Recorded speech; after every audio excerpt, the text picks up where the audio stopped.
Hi guys, I'm at Anantara in Thailand about to start my goddess retreat, which is a huge dream come true for me, and it reminded me of this story and I want to share that story with you.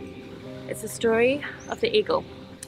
So once upon a time, way up in the mountaintops, there was a giant eagle's nest, and that eagle's nest contained 4 huge eagle eggs.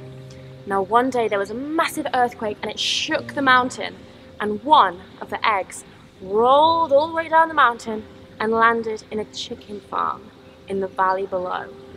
Now the chickens knew that they should care and protect this egg, so they began to nurture it. And one day, the egg hatched and a beautiful eagle was born.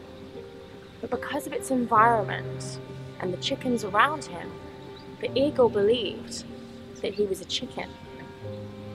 Every day he would look up into the sky and see these eagles soaring across the sky, and he would say, "Wow, I wish I could soar like those eagles." And the chickens would laugh at him and say, "You can't soar like those eagles. You are a chicken, and chickens do not soar." And every day the chickens told him that he could never do that. And after a long life as a chicken, the eagle finally passed away. Now, when I first heard this story, I was like, wow, I relate so hard to that, because I spent a long time in my life feeling like the people around me didn't really get me, or thought I was a little bit weird, I didn't really fit in. But I was so desperate to fit in that for a while I pretended to be something that I knew deep down that I wasn't. And this is what happens when we try so hard to fit in. We end up suppressing who we really are. But why are we trying to fit in? There's 8 billion of us here on this planet, and there's been 140 billion people before us, and still only one of you. We were created to stand out. That's what we're here to do, to express who we really are. So why are we trying to fit in? And the thing is, when we embrace who we are, whether that's an eagle or a panda or a monkey or a koala, guess what happens? When we embrace that, we find our tribe. We find the people who are just like us too. And I see this all the time with the women that I work with. They've got these big dreams inside of them.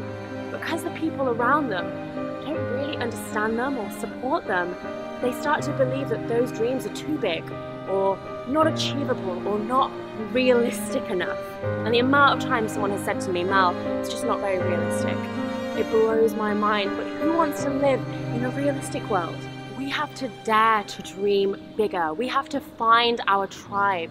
We have to run towards what sets our soul on fire. This is what the world needs. Don't get to the end of your life and realize that you never truly learned how to spread your wings and fly, or that you never went after those big dreams because you were too scared about what other people would think of you.